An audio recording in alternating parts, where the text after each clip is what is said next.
Kamal ka Noor Online TV ka jan gwasm bana rush ka graduation ke gatin content che Baraka University dung Gambela en wale ka shanka bakel ka paibaro ron kina daro udi jandang ro ngwan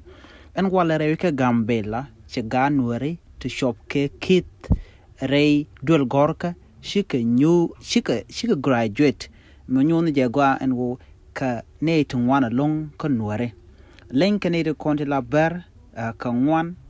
kanere kon tinchi graduate en wala me tikit she graduate ka master degree eno ena me nyu de jagwano en Gambela win nuare konere kon tin ngwana kana long tin la bara ne shang ka koruni ke gwas dana banara artin radio gorka la kana ganuare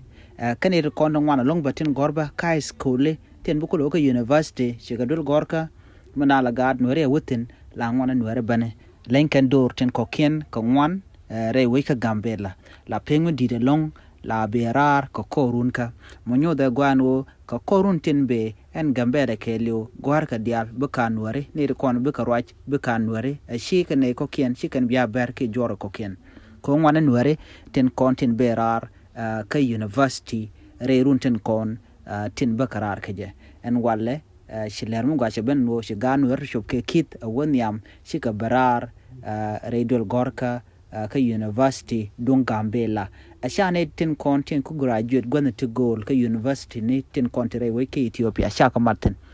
point de Gambela karwade ne ti kit shika barar en walle ke fele to goal de shikan ka gor